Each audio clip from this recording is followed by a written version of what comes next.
Hi, my name is Bryce Burton, and today we're going to be looking at Etude number 2 from Portraits in Rhythm by Anthony Cirone. So to start off, we already have something to talk about right from the beginning, and that is, should you alternate or should you play all of these 16-note rhythms on one hand? For me personally, I like to play them all on one hand. The danger there is that you still want to have some sort of phrasing. So in the study guide, if you have it, which I'd highly recommend, he talks about how this etude should be felt in one, so one beat per measure. And to do that, you can give a little bit of emphasis every time you have a downbeat, or you can kind of go to the downbeat, build to the downbeat. And, sometimes if you use only one hand, it can feel a little bit robotic, whereas if you use two hands, you might have a little more phrasing. For me, something about my alternating, I feel like it's never quite even. So I always try to do stuff like this on one hand. For me, that's my right hand because I'm right-handed. So for me, I had to work extra hard to try to get that phrasing in there. And I'll show you what I mean. I'm just going to play the first two lines, and you can kind of hear me going to the downbeat of each measure.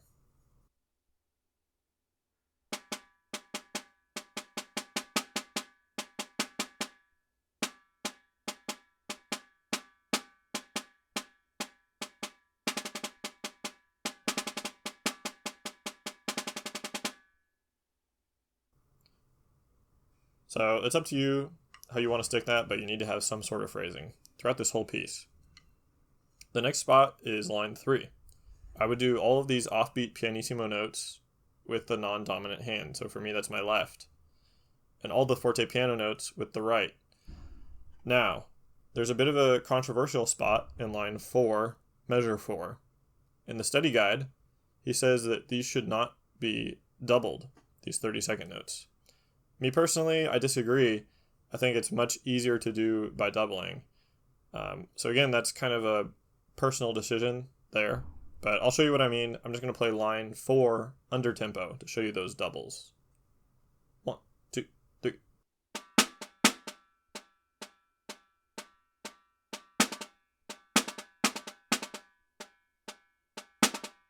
All right, see how easy that is? Now in line 5, the first measure, I hear a lot of mistakes on this measure. These are no longer forte piano accents, so you need to have accent in the context of pianissimo, in which we're crescendoing. So I would keep the same sticking for the first two, and then the third one, I would alternate it. However, it's truly up to you, so you can alternate from the first one, you can double all three if you have the chops to do that, as long as it sounds good and consistent. That's the name of the game. This is just what works for me. So I'll kind of show you that sequence from the fourth measure of line 4 going into line 5. 1, 2, 3.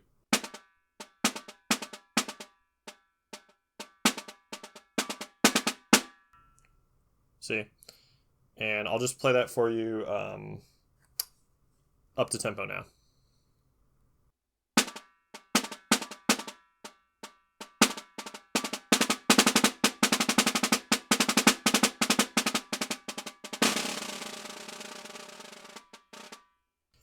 So a couple tricky spots in this that you might not think are difficult. Something that's really important that a lot of people miss, even myself sometimes, the last measure of line 5, you got to start this diminuendo on beat 3 only. You can't start it before. It's very tempting to start that on the downbeat of the measure, so circle it, do whatever you need to do to make sure that you don't start that until the very end of the measure. I can guarantee you that that's something that people will be listening for if you're playing this for a competition or an audition or something. And then the sforzando in line 6, the second measure. In the study guide, this is explained. I've always wondered about this, but it should be a sforzando within the context of the diminuendo. So you're not going to go up to forte and come down again.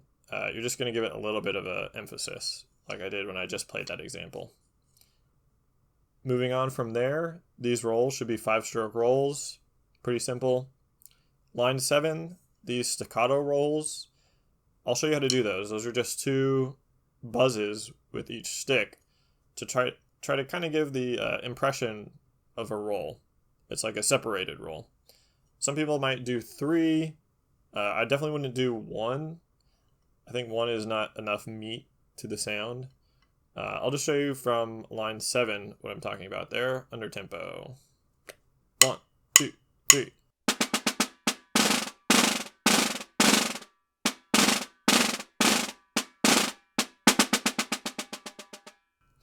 All right, make sure these decrescendos and crescendos at the end of the line are right where they happen. That's always a given. And then we have fortissimo in line 8 on the 3rd measure.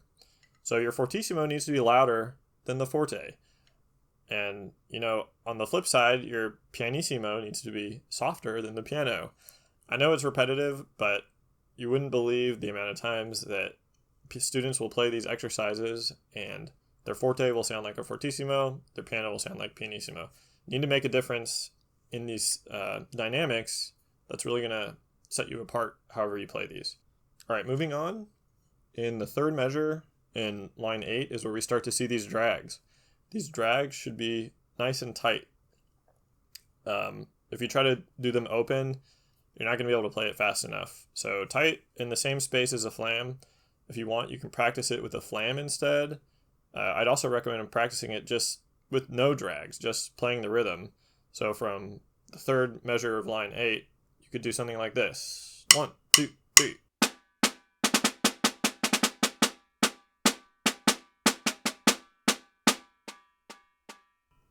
Or you could do flams, but regardless, these drags need to be nice and tight. Just like that. So the next tricky spot is line 11. We have these 30-second notes going into a drag in the 3rd measure. So you got to line yourself up so that that drag is going to be on your dominant hand. For me personally, my dominant hand is my right. So I'm going to start the 30-second notes on my left hand. And then you got to do a real quick, sneaky double into an accent. So you need to be really good at doing those upstrokes and downstrokes. All right. I would definitely recommend practicing this slowly, and definitely practice this without the grace notes at first. So from the 2nd measure in line 11, it's going to sound like this without the grace notes. 1, 2, 3. Again. And then you could practice it with a flam.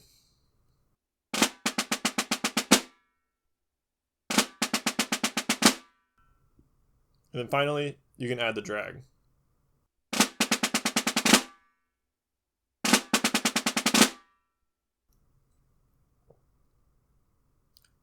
And then to the end, you're just nice and fortissimo. Finish it out, nice and simple. Just make sure that the last note is nice and strong. Not only is it accented, but it's the last note in the piece, so nice and big. I'll go ahead and play this for you one more time.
Thanks for watching. I'll see you in Etude 3.